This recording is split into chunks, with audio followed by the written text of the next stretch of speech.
ఈ స్థితిలో మహానుభావుణ్ణి లేచి పట్టుకోబోయారు కొంతమంది. అప్పుడు కూడా చూడండి ఆయన ఉపదేశం ఎంత చిత్రంగా ఉంటుందో. మీరు నన్ను పట్టుకోబోయే ప్రయత్నంలో నన్ను పడేస్తారు. ఇది నటరాజస్వామి తాండవం చేస్తోంది. 104 జ్వరంతో ఒళ్ళు తూలిపోతుంటే అబ్బో దీనికి నటరాజ తాండవం అబ్బినదే అన్నారు ఆయన తప్ప 104 జ్వరంతో ఇది వేగిపోతోంది అనలేదు ఆయన. ఇంకా ఆశ్చర్యకరమైన సంఘటన మీకు చెప్పనండి. కన్నీళ్లతో రాసుకున్నారు సూర్యనాగమ్మ గారు.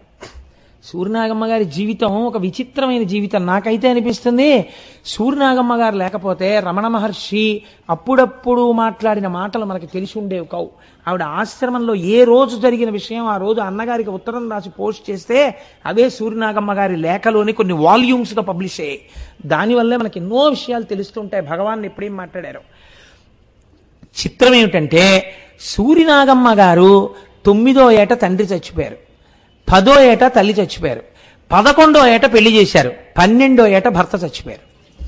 చచ్చిపోతే ఆ రోజుల్లో ఉన్న కట్టుదిట్టమైన ఏర్పాటుకి ఆవిడికి ఒక సాప వేసి మంచం మీద పడుకోకూడదని సూర్యకిరణములు తగలనటువంటి ఒక గదిలో పెట్టారు, ఒక చీకటి గదిలో. ఆవిడ చాప మీద పడుకుని ఉండేవారు. ఆ రోజుల్లో ఎవరైనా పరామర్శకు వస్తే మామూలుగా మాట్లాడకూడదు, ఏడవాలి. కాబట్టి ఎన్ని నెలలైనా వస్తూనే ఉండేవారు. వచ్చినప్పుడల్లా ఈవిడ పని ఏమిటంటే ఏడవడమే. ఉప్పు కారం లేకుండా 12, 13వ ఏటనే వితంతు అయింది కాబట్టి ఆజన్మ బ్రహ్మచర్యాన్ని పాటించాలి కాబట్టి ఆవిడికి సరి అయినటువంటి ఆహారం పెట్టేవారు కాదు. పెట్టకపోతే ఏడ్చి ఏడ్చి ఏడ్చి ఏడ్చి కళ్ళు అట్టలు కట్టి ఆ చాప మీద పడుకుని పడుకుని పడుకుని ఆఖరికి ఆవిడ బల్లెంత అయిపోయారట.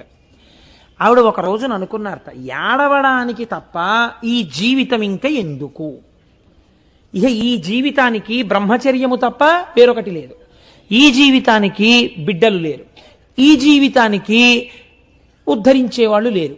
ఇది ఏం చేస్తుంది, ఒక గదిలో ఇలా ఉండి ఉండి ఉండి ఉండి ఒక రోజున పడిపోతుంది. ఆ రోజున తీసేస్తారు దీన్ని అనుకున్న ఆవిడ అనుకున్నారట, ఎందరో సిద్ధపురుషులు పుట్టారంటారే, ఎందరో మహాత్ములు పుట్టారంటారే, నా జీవితంలో పోనీ భర్త లేకపోవడం బిడ్డలు లేకపోవడమే నాకు వరప్రసాదమై ఒక మహాత్ముడైన గురువుని సేవించి నేను తరించిపోవడానికి వీలుగా నన్ను అనుగ్రహించగలిగిన గురువే లేడా ఈ దేశంలో అనుకుని పడుకున్నారట.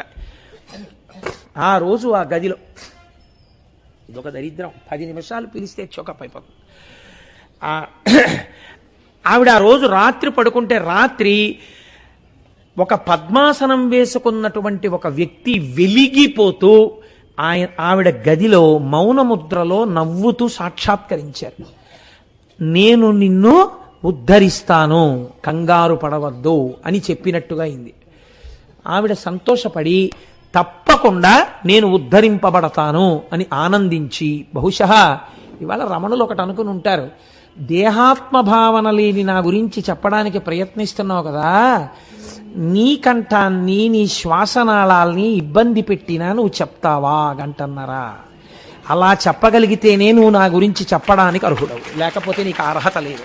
నువ్వు అలా 8:30 వరకు చెప్పు, చూస్తాను, చెబితే నేను సంతోషిస్తాను, నీకు ఈ పాటి భావమైనా అబ్బిందని అనుకుని ఉంటారు. అందుకే ఎప్పుడూ లేనిది రాగానే అగరొత్తులు ఏమిటి, దానికి అంత కంఠం వరకు మండిపోతూ అప్పుడే పడిశం పట్టేయడం ఏంటి. కాబట్టి ఆ సూర్యనాగమ్మ గారికి కనపడినటువంటి వ్యక్తి తదనంతర కాలంలో వాళ్ళ అన్నగారికి ట్రాన్స్ఫర్ అయితే పాపం ఆవిడ విజయవాడ వెళ్ళారు. విజయవాడ వెడితే ఆవిడ ఎప్పుడైనా బయటకు వచ్చి ముగ్గేసేవారు. ముగ్గేస్తే ఆ సాటి స్త్రీలు అనేవారట, బాలవితంతువు భర్త పోయాడు ఇంకా తల జుత్తు ఏమిటని అడిగేవారు. ఆఖరికి ఆవిడ లోకం బాధపడలేక, అన్నయ్య నీ చేతులతో నువ్వు ఎలాగో నాకు శిరోముండనం చేయించలేనంటున్నావు, పోన్లే నన్ను వెంకటరమణుడి దగ్గరికి తీసుకెళ్ళు, వెంకటాచలంలో తలనీలాలు ఇచ్చేస్తాను, నీకు అభ్యంతరం ఉండదు కదా, శిరోముండనం చేయించుకొస్తాను అన్నారట. అంటే వాళ్ళ అన్నగారు చాలా బెంగ పెట్టుకుని పాపం ఆవిడ్ని తీసుకెళ్లారు. కొన్ని చాలా బాధగా ఉంటాయండి చదివినప్పుడు. ఆవిడ్ని తీసుకెడితే వెంకటాచలం, తీరా విచిత్రం ఏంటంటే వీళ్ళు కొండెక్కుదాం అనుకునే వేళకి బంధువుల్లో ఎవరికో ప్రసవమైంది కాబట్టి జాతాశౌచం వచ్చింది, కొండెక్కడానికి వీలేదని వెనక్కి వచ్చేసారు. ఇది వెంకటరమణుడి ఆజ్ఞ, నా జుత్తు తీసుకునే అవకాశం లేదేమో అనుకున్నారు ఆవిడ. తరువాతి కాలంలో ఒకసారి ఆవిడ తిరువణ్ణామలై వెళ్ళారు. అసలు లోకం తెలియని ఆడపిల్ల వెళ్ళి ఏదో నానా కష్టాలు పడి మొత్తం మీద తిరువణ్ణామలైలో రమణాశ్రమానికి వెళ్ళారు. ఇప్పుడు అసలు పరపురుషుణ్ణి పలకరించడం, ఎదురుగుండా నిలబడ్డం ఆవిడికి తెలియదు. 5-6 రోజులు రోజు భగవాన్ కూర్చునేటటువంటి సోఫా దగ్గర కూర్చుని ఉండేవారు. ఆయన ఈవిడితో మాట్లాడేవారు కాదు, ఈవిడ ఆయనతో మాట్లాడేవారు. అసలు ఆయన ఎప్పుడూ మాట్లాడేవారు కాదు, ఎప్పుడో ఒక్కసారి మాట్లాడేవారు అంతే. ఒక రోజున పక్కనున్న ఒకరు చెప్పారు, ఈవిడ సూరి నాగమ్మ గారండి, విజయవాడ నుంచి వచ్చారు. మీరు సూరి నాగమ్మ గారా, విజయవాడ నుంచి వచ్చారా, తెలుగువారా అని తెలుగులో అడిగారు. ఆ మాత్రానికి ఆవిడ పొంగిపోయారు. పొంగిపోయి ఒక వారం రోజులు ఉన్న తర్వాత అసలు నిజమైన సద్గురు అంటే ఈయనే అని తెలుసుకుని వదిన గారికి పురుడు పోయడానికి వెళ్ళి మళ్ళీ తిరిగి వచ్చి ఇంకా ఆ రమణాశ్రమంలోనే ఉంటూ ఆవిడ ఎంత చేశారో మహాతల్లి. ప్రతిరోజు ఎప్పుడైనా రమణులు మాట్లాడితే రాసేవారు. రమణాశ్రమంలో నియమం ఏమిటో తెలుసా అండి? సూర్యోదయమై బాగా పొద్దెక్కితే తప్ప. అప్పటికి రమణులు ఎంత వయస్సు అండి? వృద్ధులైపోయి గోచి పెట్టుకుని కమండలము కర్ర పట్టుకుని తిరుగుతుండేవారు. అయినా సరే తాను పవిత్రంగా ఉండడం కాదు, లోకమునకు కూడా అలా ఉంచాలి. అందుకే సూర్యాస్తమయం అయితే 6 అయితే ఆశ్రమంలో ఆడది ఉండరాదు.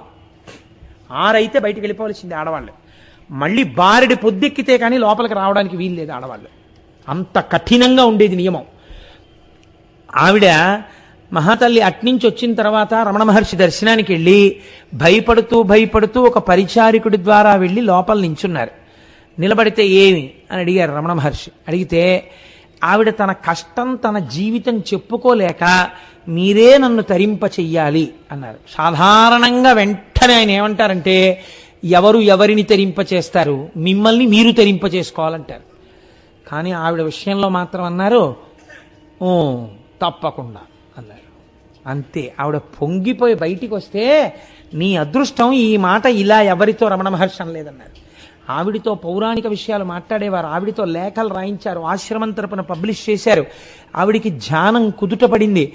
ఆవిడ పొందిన కష్టమంతా మర్చిపోయి ఆవిడ ఈశ్వరాభిముఖురాలైపోయింది.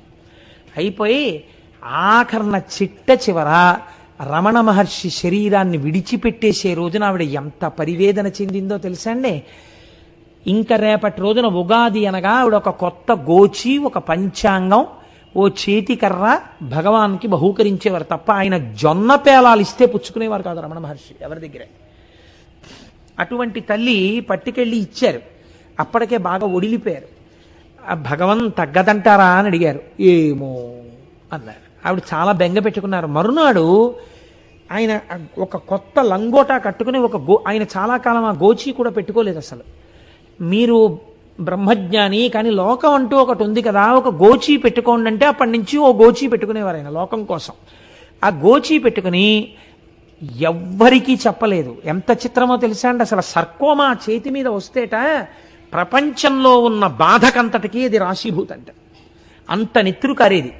దానికి తోడు రమణ మహర్షి యొక్క వెన్నుపూసలలో ఉన్నటువంటి ఒక నరం చిట్లిపోయింది. ఆయనకి తప్ప ఎవరికి తెలియదు, ఆయన ఎవరికి చెప్పలేదు. మరునాడు ఆయన నడవలేకపోతున్నారని అటాచ్డ్ బాత్రూమ్ ఉన్న ఒక గదిలో కూర్చోబెట్టారు. ఆయన లేచి ఆ గదిలోకి వెళ్ళి తలుపు తీసుకుని అడుగు వెయ్యబోయి కూలిపోయారు. కూలిపోతే ఈ కురుపు వెళ్ళి ఆ గోడకేసి కొట్టుకుంది. కొట్టుకోవడంలో నెత్తురు చిమ్మి ఆయన వేసుకున్న గోచి పైనున్న తువ్వాలు కూడా నెత్తుటితో తడిసిపోతే పరిచారికులు చూసి పరిగెత్తుకుంటూ వెళ్ళి చెయ్యివ్వబోయారు. ఆయన అన్నారు, భగవాన్ మిమ్మల్ని లేపుతాం పైకన్నారు.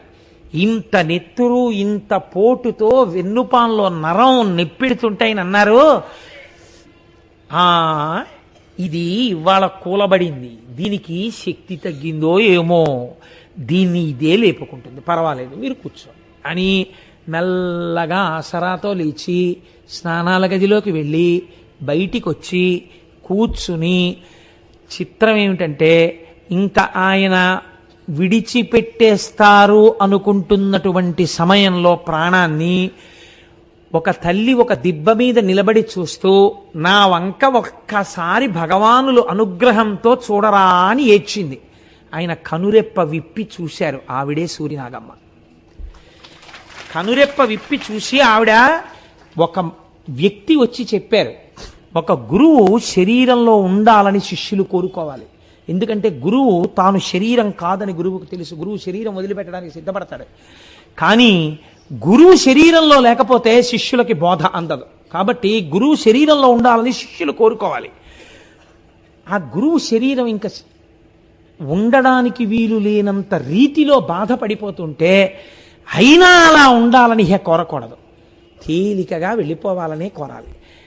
కాబట్టి నువ్వు అలా కోరు, శిష్యులందరూ ఆయన ఆశ్రితులందరూ అలా కోరండి అని చెప్పారు. ఇంకా అలా ఉండాలని అడక్కండి అని.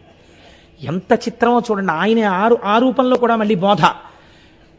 అందరూ నమస్కారం చేస్తుండగా చిత్రం ఏమిటంటే నన్ను తీసి కూర్చోపెట్టండి, దీన్ని కూర్చోపెట్టండి అన్నారు. నన్ను అనరు ఆయన, దీన్ని కూర్చోపెట్టండి అన్నారు. లేపి కూర్చోపెట్టారు సోఫా మీద. ఊపిరి అందట్లేదేమో అని డాక్టర్లు ఆక్సిజన్ సిలిండర్ పట్టుకొస్తున్నారు. వద్దు అని సంజ్ఞ చేసి అందరూ చూస్తుండగా చక్కగా కళ్ళు తెరిచి చూసి కన్నులు మూసి ఆనంద భాష్పములు కన్నుల వెంట జలజల రాలిపోయేట. కృష్ణభిక్షు వ్యాఖ్యానం చేశారు దానికి. ఆయనే చెప్పుకున్నారు ఒకసారి, ఒక చిన్న గుడారమునందు ఏనుగు పట్టనట్టు ఇంకా ఈ ఆత్మ సర్వవ్యాపకము కావాలనుకుంటోంది, ఒక్క దేహమునందు ఇమడలేనంటోంది అని చెప్పుకున్నారు. కనుక అందరూ చూస్తుండగా చెన్నై వరకు కనపడింది.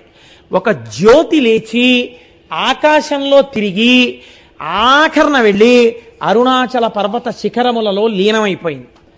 మీకందరికీ ఆశ్చర్యకరమైన విషయం ఏమిటో తెలుసా అండి? భగవాన్ రమణ మహర్షుల యొక్క జ్యోతిని చూసినటువంటి వ్యక్తి ఈ సభలోనే ఉన్నారు. వారెవరో తెలుసా అండి? నాగేశ్వరరావు గారు ఇక్కడే కూర్చుని ఉన్నారు. వారు దర్శనం చేశారు కదమ్మా. ఆ సమయంలో అక్కడికి దగ్గరలో వారు ఎందుకో వాళ్ళ బంధువుల ఇంట్లో ఉన్నారు. ఆ జ్యోతి వెళ్ళిపోతోందని వాళ్ళ అత్తగారు అనుకుంటాను, ఇఫ్ ఐఎమ్ కరెక్ట్, నాకు జ్ఞాపకం లేదు. ఆవిడ అన్నారట, ఎవరో ఒక మహాత్ముడు వెళ్ళిపోయాడయ్యా, జ్యోతి వెళ్ళిపోతోందన్నారు. ఆ జ్యోతి దర్శనం చేసిన మహానుభావుడే ఇవాళ రమణుడు ప్రాణంగా బతుకుతున్న వ్యక్తి, గొప్ప సాధకులు. నేను ఒక్కసారి నాగేశ్వరరావు గారు ఇక్కడికి వచ్చి నిలబడితే మేమందరం పొంగిపోయి సభంతా వారికి నమస్కరిస్తున్నాం. ఒక్కసారి నాగేశ్వరరావు గారిని ఇలా తీసుకురండి.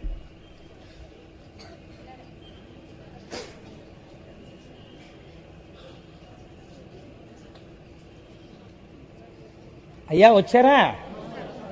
రండి, మెల్లిగా రండి, మెల్లిగా రండి, తొందరపడకండి.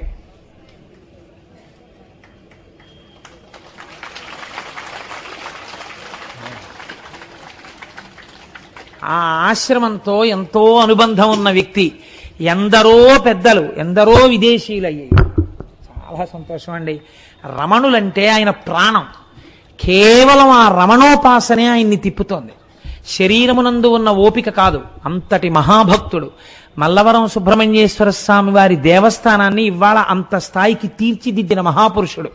వారు ఆ రమణ భగవానుల యొక్క జ్యోతి వెళ్ళిపోతున్నప్పుడు దర్శనం చేసినటువంటి అదృష్టవంతుడు. అటువంటి వ్యక్తి బహుశಃ ఇవాళ సభలో ఉండడం, నేనైతే అనుకుంటున్నాను రమణులు ఆ రూపంలో ఇవాళ మనకి దర్శనమిచ్చారు అని నేను అనుకుంటున్నాను. కాబట్టి అటువంటి మహాభినిష్క్రమణం. కానీ ఆయన యొక్క బోధలు మాత్రం, ఆయన చేసిన సూచనలు నేను ఒక్కరోజు ప్రసంగంలో మీకు చెప్పలేకపోయాను. కానీ మీకు ఒక్క ఆశ్చర్యకరమైన సంఘటన చెప్తాను. రమణ మహర్షి శరీరం వదిలిపెట్టాక సూర్య నాగమ్మ గారు లాంటి అంతేవాసులు భక్తులు ఇంకా ఆశ్రమంలో ఉండలేకపోయారు. ఉండలేక తీర్థయాత్రలకు వెళ్ళిపోయారు. వెళ్ళిపోతే కాశీ పట్టణానికి వెళ్ళారు ఆవిడ. వెళ్ళినప్పుడు వాళ్ళ వదిన గారికి జ్వరం వచ్చింది. అన్నగారు అన్నారు, నువ్వు తొందరగా ఒక్కసారి గంగా స్నానం చేసి దర్శనం చేసుకుని వచ్చేసేయి, మనం వెళ్ళిపోదామన్నారు. అంటే ఆవిడ కాశీ విశ్వేశ్వరుడి దేవాలయంలోకి వెడుతున్నారు. అక్కడ ఎదురుగుండా ద్వారపాలకుడు 3 తలుపులు మూసేసి ఒక్క తలుపే తెరిచుంది. ఒక గార్డ్ కూర్చుని ఉన్నారు, ఒక రక్షకభటుడు. ఆయన హిందీలో అడిగాడు ఈవిడ్ని చూడగానే, ఆప్ కౌన్ హై అని అడిగితే ఈవిడ వచ్చిరాని హిందీలో, నన్ను సూర్యనాగమ్మ అంటారు, నేను దక్షిణాదిన తిరువణ్ణామలైలో రమణ మహర్షి సేవ చేసుకున్నదానను అని చెప్పారు. అంటే ఆయన అన్నాడు, అమ్మా, రమణ మహర్షిని సేవించిన వారికి కాశీలో శివలింగాన్ని కౌగిలించుకున్న వాళ్ళకి తేడా లేదు, మీరు ఇంకా కాశీ రావలసిన అవసరం ఏముందమ్మా అన్నాడు. అర్చన కోసమని బోలెడంత వెండి సామాను అవి అక్కడ పెట్టున్నాయి. పెట్టి ఉంటే ఆ రక్షక భటుడు అన్నాడు, అమ్మా నేను ఇప్పుడే బయటికి వెళ్ళి పని మీద మళ్ళీ వస్తాను, మీరు ఇక్కడ కొంచెం సేపు ఒక్క 5 నిమిషాలు నిలబడగలరా అని అడిగాడు. తప్పకుండా ఉంటానని ఆవిడ అక్కడ నిలబడ్డారు. వెళ్ళిపోయినటువంటి ఆ రక్షక భటుడు ఒక గంటన్నర తర్వాత మళ్ళీ వచ్చాడు. వచ్చి, అమ్మా ఎంత వెండి సామానుందో తెలుసా అండి, ఒక ఆడదాన్ని పెట్టి వెళ్ళిపోయాడు. వెళ్ళిపోతే ఈవిడ వెళ్ళేటప్పటికి అన్నగారు కంగారు పడుతున్నారు, గంగా ప్రవేశం చేసేసిందేమో ఈవిడని. అమ్మాయి ఇంతసేపు ఏమైందమ్మా, ఎక్కడికి వెళ్ళావని అడిగారు. అన్నయ్య, అనుకోకుండా ఇవాళ కాశీ విశ్వేశ్వరుడు తన సమక్షంలో నన్ను ఒక గంటన్నర నిలబెట్టుకున్నాడు అన్నయ్య అన్నారు. అమ్మా, నీకు అక్కడ ఉన్న ద్వారపాలకుడు ఇచ్చినటువంటి సూచన నీ చెవిన అందలేదా? ఏ రమణులను నువ్వు సేవించావో తత్ఫలితమే కాశీ విశ్వేశ్వరాలయములో విశ్వేశ్వరలింగమును, విశ్వేశ్వర సామాగ్రిని గంటన్నర సేపు కాపు కాసే అదృష్టాన్ని ఈశ్వరుడు నీకిచ్చి ఈ జన్మలో నీ పాపాన్నంతటినీ క్షయం చేసి తనలో నిన్ను కలుపుకోవడానికి విశ్వేశ్వరుడు అంగీకరించాడనడానికి ఇది సూచన. రమణుల సేవ ఎంత గొప్పదో చూశావా, నామం ఎంత గొప్పదో చూశావా అని అడిగారు. ఆయనని నమ్మిన వాళ్ళకి, ఆయనకి నమస్కరించిన వాళ్ళకి ఆయన పెట్టిన భిక్ష అటువంటిది. కనుక అటువంటి భగవాన్ రమణుల యొక్క మూర్తి ప్రతి ఇంటా ఉండాలి. అందరం తిరువణ్ణామలై వెళ్ళాలి, అందరం గిరి ప్రదక్షిణం చెయ్యాలి, అందరం మన పిల్లలకు అటువంటి మహాపురుషుడు గురించి చెప్పాలి. వారు సూరినాగమ్మ గారి లేఖల పుస్తకం తప్పకుండా ఇంట్లో ఉంచుకోండి, సులభ శైలిలో ఉంటుంది. చక్కగా వారు ఎప్పుడెప్పుడేం మాట్లాడారో చదువుతుంటే మీరు ఆ రమణాశ్రమంలో ఉన్నట్టుగా ఉంటుంది. మీరు చక్కగా పుస్తకాలు చదవండి, రమణుల యొక్క అనుగ్రహాన్ని మనం పొందుదాం. అందరం ఇవాళ కూడా 3 మార్లు వారు గిరి ప్రదక్షిణం చేయండి, గిరి ప్రదక్షిణం చెయ్యండి అని తరచు చెప్పేవారు. కనుక 3 మార్లు ఆ అరుణాచల నామాన్ని చెప్పి మనం బయలుదేరదాం. అరుణాచల శివ అరుణాచల శివ అరుణాచల శివ అరుణాచల,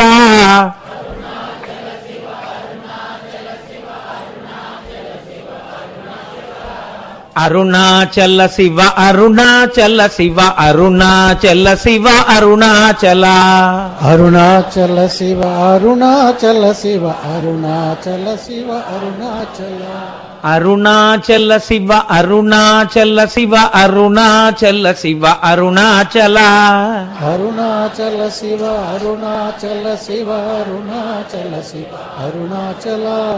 రేపు చాలా ముఖ్యమైనటువంటి విషయాల్ని కొన్నింటిని ప్రస్తావన చేస్తాను.